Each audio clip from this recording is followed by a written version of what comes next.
নমস্কাৰ মই প্ৰণিতা লৈ আহিছো এই মুহূৰ্তৰ বিগ ব্ৰেকিং নিউজ এনআৰসিত নাম অন্তৰ্ভুক্ত হোৱা লোকক শীঘ্ৰেই দিয়ক পৰিচয় পত্ৰ অসম চৰকাৰ আৰজিআই আৰু এনআৰসি কৰ্তৃপক্ষলৈ জাননী জাৰি কৰিছে সুপ্ৰিম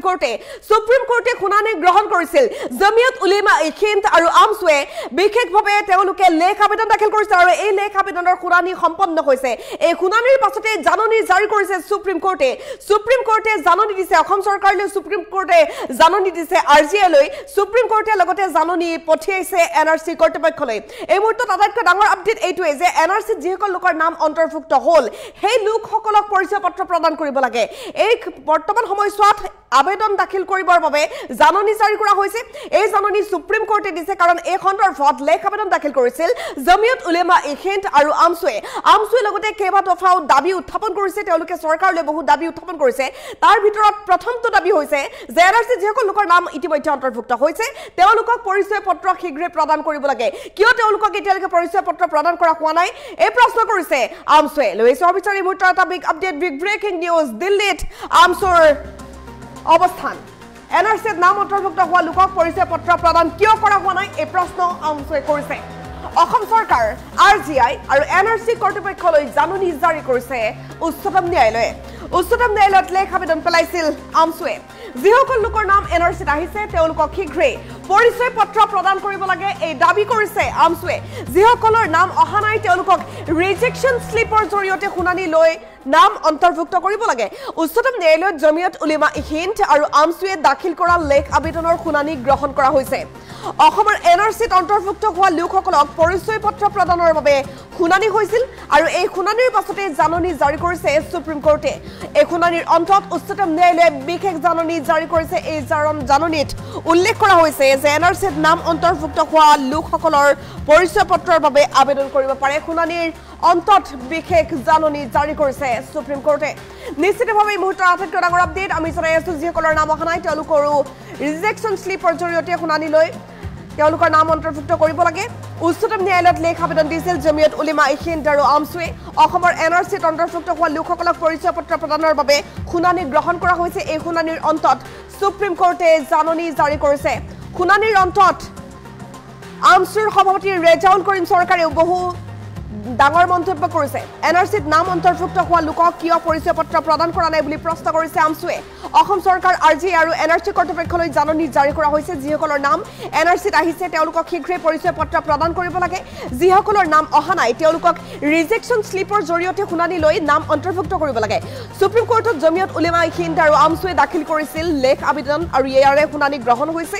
অসমৰ এনআৰসিত অন্তৰ্ভুক্ত হোৱা লোকসকলক পৰিচয় পত্ৰ প্ৰদানৰ বাবে শুনানি গ্ৰহণ কৰা হয় শুনানিৰ অন্তত সুপ্ৰিম কোৰ্টে জাননী জাৰি কৰিছে আৰু এই শুনানিৰ অন্তত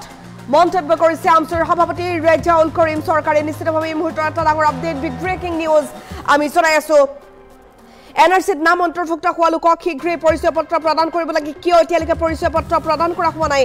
এই প্ৰশ্ন উত্থাপন কৰিছে আমছুৱে অসম চৰকাৰ আৰজিআই আৰু এনআৰসি কৰ্তৃপক্ষলৈ জাননী জাৰি কৰিছে সুপ্ৰিম কোৰ্টে যিসকলৰ নাম এনআৰসিত আহিছে তেওঁলোকক শীঘ্ৰেই পৰিচয় পত্ৰ প্ৰদান কৰিব লাগে বুলি আমছুৱে দাবী কৰিছে যিসকলৰ নাম অহা নাই তেওঁলোকক ৰিজেকশ্যন স্লিপৰ জৰিয়তে শুনানি গ্ৰহণ কৰি নাম অন্তৰ্ভুক্ত কৰিব লাগে এই দাবী উত্থাপন কৰিছে আমছুৱে সুপ্ৰিম কোৰ্টত জমিয়ত উলেমা হিন্দ আৰু আমছুৱে দাখিল কৰা লেখ আবেদনৰ শুনানি গ্ৰহণ কৰা হয় অসমৰ এনআৰসিত অন্তৰ্ভুক্ত হোৱা লোকসকলক পৰিচয় পত্ৰ প্ৰদানৰ বাবে শুনানি গ্ৰহণ কৰা হৈছিল আৰু শুনানিৰ অন্তত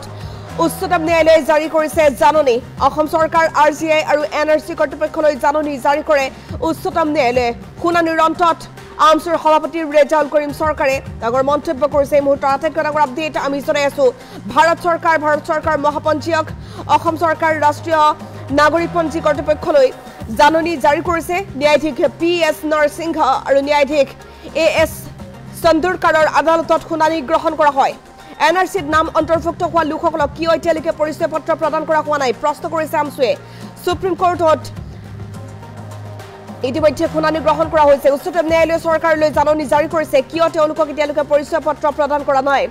উচ্চতম ন্যায়ালয়ত জমিয়ত উলেমা হিন্দ আৰু আমছুৱে দাখিল কৰা লেখ আবেদনৰ শুনানি গ্ৰহণ কৰা হয়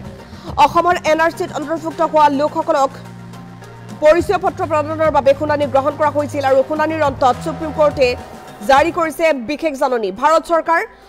চৰকাৰৰ মহাপঞ্জীয়ক অসম চৰকাৰ ৰাষ্ট্ৰীয় নাগৰিকপঞ্জী কৰ্তৃপক্ষলৈ জাননী জাৰি কৰা হৈছে ন্যায়াধীশ PS নৰসিংহ আৰু ন্যায়াধীশ AS চান্দুৰকাৰৰ আদালতত শুনানি গ্ৰহণ কৰা হয় এই শুনানিৰ অন্তত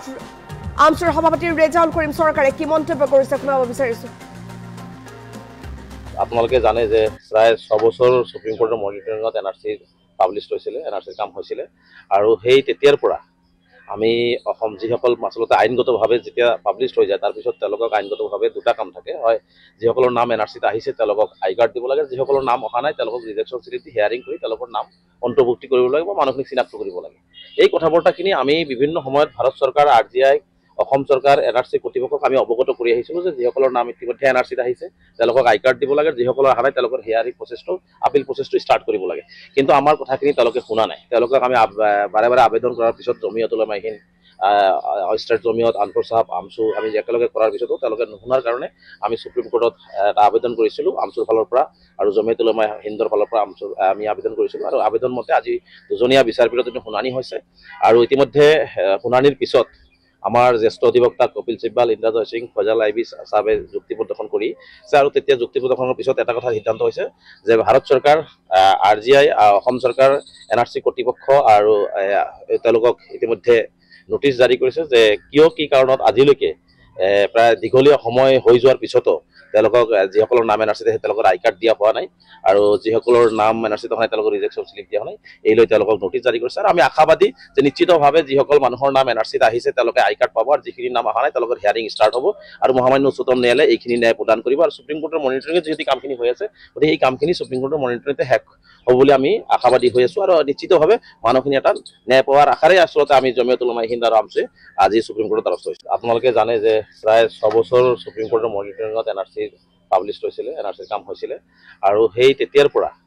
আমি অসম যিসকল আচলতে আইনগতভাৱে যেতিয়া পাব্লিছ হৈ যায় তাৰ পিছত তেওঁলোকক আইনগতভাৱে দুটা কাম থাকে হয় যিসকলৰ নাম NRCত আহিছে তেওঁলোকক আই কাৰ্ড দিব লাগে যিসকলৰ নাম অহা নাই তেওঁলোকক ৰিজেকশ্যন চিলিটি হিয়াৰিং কৰি তেওঁলোকৰ নাম অন্তৰ্ভুক্তি কৰিব লাগে বা মানুহখিনিক চিনাক্ত কৰিব লাগে এই কথাবাৰ্তাখিনি আমি বিভিন্ন সময়ত ভাৰত চৰকাৰ RGI অসম চৰকাৰ NRC কৰ্তৃপক্ষক আমি অৱগত কৰি আহিছিলো যে যিসকলৰ নাম ইতিমধ্যে NRCত আহিছে তেওঁলোকক আই কাৰ্ড দিব লাগে যিসকলৰ অহা নাই তেওঁলোকৰ হিয়াৰিং প্ৰচেছটো আপিল প্ৰচেছটো ষ্টাৰ্ট কৰিব লাগে কিন্তু আমাৰ কথাখিনি তেওঁলোকে শুনা নাই তেওঁলোকক আমি বাৰে বাৰে আবেদন কৰাৰ পিছত জমিয়ত উলামা হিন্দ ষ্টেট জমিয়ত আনফৰ সাহেব আমছু আমি একেলগে কৰাৰ পিছতো তেওঁলোকে নুশুনাৰ কাৰণে আমি সুপ্ৰিম কোৰ্টত এটা আবেদন কৰিছিলো আমছুৰ ফালৰ পৰা আৰু জমিয়ত উলামা হিন্দৰ ফালৰ পৰা আমি আবেদন কৰিছিলো আৰু আবেদন মতে আজি দুজনীয়া বিচাৰপীঠত শুনানি হৈছে আৰু ইতিমধ্যে শুনানিৰ পিছত আমাৰ জ্যেষ্ঠ অধিবক্তা কপিল সিব্বাল ইন্দ্ৰজয় সিং ফজাল আইবি সাহেবে যুক্তি প্ৰদৰ্শন কৰিছে আৰু তেতিয়া যুক্তি প্ৰদৰ্শনৰ পিছত এটা কথা সিদ্ধান্ত হৈছে যে ভাৰত চৰকাৰ RGI অসম চৰকাৰ NRC কৰ্তৃপক্ষ আৰু তেওঁলোকক ইতিমধ্যে নোটিছ জাৰি কৰিছে যে কিয় কি কাৰণত আজিলৈকে প্ৰায় দীঘলীয়া সময় হৈ যোৱাৰ পিছতো তেওঁলোকক যিসকলৰ নাম NRCত তেওঁলোকৰ আই কাৰ্ড দিয়া হোৱা নাই আৰু যিসকলৰ নাম NRCত অহা নাই তেওঁলোকৰ ৰিজেকশ্যন স্লিপ দিয়া হোৱা নাই এই লৈ তেওঁলোকক নোটিছ জাৰি কৰিছে আৰু আমি আশাবাদী যে নিশ্চিতভাৱে যিসকল মানুহৰ নাম NRCত আহিছে তেওঁলোকে আই কাৰ্ড পাব আৰু যিখিনি নাম অহা নাই তেওঁলোকৰ হিয়াৰিং ষ্টাৰ্ট হ'ব আৰু মহামান্য উচ্চতম ন্যায়ালয়ে এইখিনি ন্যায় প্ৰদান কৰিব আৰু সুপ্ৰিম কোৰ্টৰ মনিটৰিঙত যিহেতু কামখিনি হৈ আছে গতিকে এই কামখিনি সুপ্ৰিম কোৰ্টৰ মনিটৰিঙতে শেষ হ'ব বুলি আমি আশাবাদী হৈ আছো আৰু নিশ্চিতভাৱে মানুহখিনি এটা ন্যায় পোৱাৰ আশাৰে আচলতে আমি জমিয়ত উলামা হিন্দ আৰু আমছে আজি সুপ্ৰিম কোৰ্টৰ দ্বাৰস্থ হৈছো আপোনালোকে জানে যে প্ৰায় 6 বছৰ সুপ্ৰিম কোৰ্টৰ মনিটৰিঙত NRC পাব্লিছ হৈছিলে NRC কাম হৈছিলে আৰু সেই তেতিয়াৰ পৰা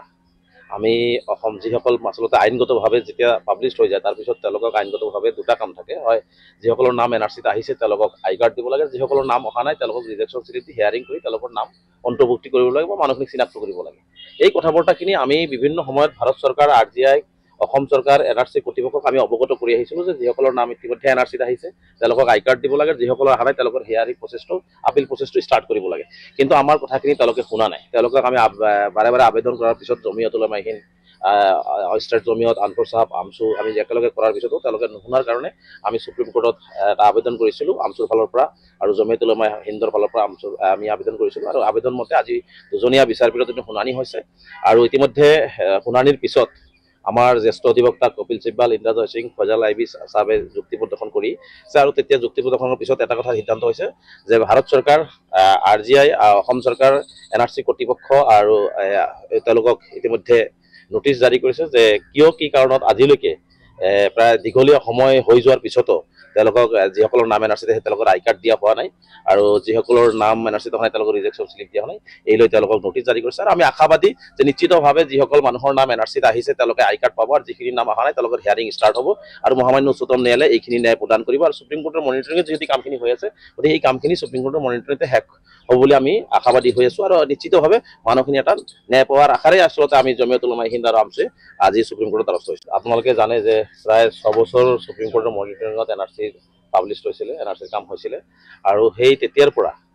আমি অসম যিসকল আচলতে আইনগতভাৱে যেতিয়া পাব্লিছ হৈ যায় তাৰপিছত তেওঁলোকক আইনগতভাৱে দুটা কাম থাকে, হয় যিসকলৰ নাম এন আৰ চিত আহিছে তেওঁলোকক আই কাৰ্ড দিব লাগে, যিসকলৰ নাম অহা নাই তেওঁলোকক ৰিজেকশ্যন শ্লিপ দি হিয়াৰিং কৰি তেওঁলোকৰ নাম অন্তৰ্ভুক্তি কৰিব লাগে বা মানুহখিনিক চিনাক্ত কৰিব লাগে। এই কথা বাৰ্তাখিনি আমি বিভিন্ন সময়ত ভাৰত চৰকাৰ, RGI, অসম চৰকাৰ, এন আৰ চি কৰ্তৃপক্ষক আমি অৱগত কৰি আহিছিলোঁ যে যিসকলৰ নাম ইতিমধ্যে এন আৰ চিত আহিছে তেওঁলোকক আই কাৰ্ড দিব লাগে, যিসকলৰ অহা নাই তেওঁলোকৰ হিয়াৰিং প্ৰচেছটো, আপিল প্ৰচেছটো ষ্টাৰ্ট কৰিব লাগে। কিন্তু আমাৰ কথাখিনি তেওঁলোকে শুনা নাই। তেওঁলোকক আমি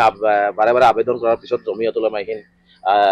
ষ্টেট জমিয়ত, আনছাৰ সাহেব, আমছু আমি একেলগে কৰাৰ পিছতো তেওঁলোকে নুশুনাৰ কাৰণে আমি সুপ্ৰিম কোৰ্টত এটা আবেদন কৰিছিলোঁ আমছুৰ ফালৰ পৰা আৰু জমিয়তুল উলামা হিন্দৰ ফালৰ পৰা আমি আবেদন কৰিছিলোঁ। আৰু আবেদন মতে আজি দুজনীয়া বিচাৰপীঠত শুনানি হৈছে, আৰু ইতিমধ্যে শুনানিৰ পিছত আমাৰ জ্যেষ্ঠ অধিবক্তা কপিল চিব্বাল, ইন্দ্ৰজয় সিং, ফয়জাল আইবি চাহাবে যুক্তি প্ৰদৰ্শন কৰিছে। আৰু তেতিয়া যুক্তি প্ৰদৰ্শনৰ পিছত এটা কথা সিদ্ধান্ত হৈছে যে ভাৰত চৰকাৰ, RGI, অসম চৰকাৰ, এন আৰ চি কৰ্তৃপক্ষ আৰু তেওঁলোকক ইতিমধ্যে নোটিছ জাৰি কৰিছে যে কিয় কি কাৰণত আজিলৈকে প্ৰায় দীঘলীয়া সময় হৈ যোৱাৰ পিছতো তেওঁলোকক যিসকলৰ নাম এন আৰ চিত তেওঁলোকৰ আই কাৰ্ড দিয়া হোৱা নাই আৰু যিসকলৰ নাম এন আৰ চিত হোৱা নাই তেওঁলোকৰ ৰিজেকশ্যন শ্লিপ দিয়া হোৱা নাই, এই লৈ তেওঁলোকক নোটিছ জাৰি কৰিছে। আৰু আমি আশাবাদী যে নিশ্চিতভাৱে যিসকল মানুহৰ নাম এন আৰ চিত আহিছে তেওঁলোকে আই কাৰ্ড পাব, আৰু যিখিনি নাম অহা নাই তেওঁলোকৰ হিয়াৰিং ষ্টাৰ্ট হ'ব আৰু মহামান্য উচ্চতম ন্যায়ালয়ে এইখিনি ন্যায় প্ৰদান কৰিব। আৰু সুপ্ৰিম কোৰ্টৰ মনিটৰিঙত যিহেতু কামখিনি হৈ আছে, গতিকে এই কামখিনি সুপ্ৰিম কোৰ্টৰ মনিটৰিঙতে শেষ হ'ব বুলি আমি আশাবাদী হৈ আছোঁ। আৰু নিশ্চিতভাৱে মানুহখিনি এটা ন্যায় পোৱাৰ আশাৰে আচলতে আমি জমিয়তুল উলামা হিন্দ আৰু আমছে আজি সুপ্ৰিম কোৰ্টৰ দ্বাৰস্থ হৈছোঁ। আপোনালোকে জানে যে প্ৰায় 6 বছৰ সুপ্ৰিম কোৰ্টৰ মনিটৰিঙত এন আৰ চি পাব্লিছ হৈছিলে, এন আৰ চিৰ কাম হৈছিলে, আৰু সেই তেতিয়াৰ পৰা আমি অসম যিসকল আচলতে আইনগতভাৱে যেতিয়া পাব্লিছ হৈ যায় তাৰপিছত তেওঁলোকক আইনগতভাৱে দুটা কাম থাকে, হয় যিসকলৰ নাম এন আৰ চিত আহিছে তেওঁলোকক আই কাৰ্ড দিব লাগে, যিসকলৰ নাম অহা নাই তেওঁলোকক ৰিজেকশ্যন শ্লিপ দি হিয়াৰিং কৰি তেওঁলোকৰ নাম অন্তৰ্ভুক্তি কৰিব লাগে বা মানুহখিনিক চিনাক্ত কৰিব লাগে। এই কথা বাৰ্তাখিনি আমি বিভিন্ন সময়ত ভাৰত চৰকাৰ, RGI, অসম চৰকাৰ, এন আৰ চি কৰ্তৃপক্ষক আমি অৱগত কৰি আহিছিলোঁ যে যিসকলৰ নাম ইতিমধ্যে এন আৰ চিত আহিছে তেওঁলোকক আই কাৰ্ড দিব লাগে, যিসকলৰ অহা নাই তেওঁলোকৰ হিয়াৰিং প্ৰচেছটো, আপিল প্ৰচেছটো ষ্টাৰ্ট কৰিব লাগে। কিন্তু আমাৰ কথাখিনি তেওঁলোকে শুনা নাই। তেওঁলোকক আমি বাৰে বাৰে আবেদন কৰাৰ পিছত জমিয়তুল উলামা হিন্দ, ষ্টেট জমিয়ত, আনছাৰ সাহেব, আমছু আমি একেলগে কৰাৰ পিছতো তেওঁলোকে নুশুনাৰ কাৰণে আমি সুপ্ৰিম কোৰ্টত এটা আবেদন কৰিছিলোঁ আমছুৰ ফালৰ পৰা আৰু জমিয়তুল উলামা হিন্দৰ ফালৰ পৰা আমি আবেদন কৰিছিলোঁ। আৰু আবেদন মতে আজি দুজনীয়া বিচাৰপীঠত শুনানি হৈছে, আৰু ইতিমধ্যে শুনানিৰ পিছত আমাৰ জ্যেষ্ঠ অধিবক্তা কপিল চিব্বাল, ইন্দ্ৰজয় সিং, ফয়জাল আইবি চাহাবে যুক্তি প্ৰদৰ্শন কৰিছে। আৰু তেতিয়া যুক্তি প্ৰদৰ্শনৰ পিছত এটা কথা সিদ্ধান্ত হৈছে যে ভাৰত চৰকাৰ, RGI, অসম চৰকাৰ, এন আৰ চি কৰ্তৃপক্ষ আৰু তেওঁলোকক ইতিমধ্যে নোটিছ জাৰি কৰিছে যে কিয় কি কাৰণত আজিলৈকে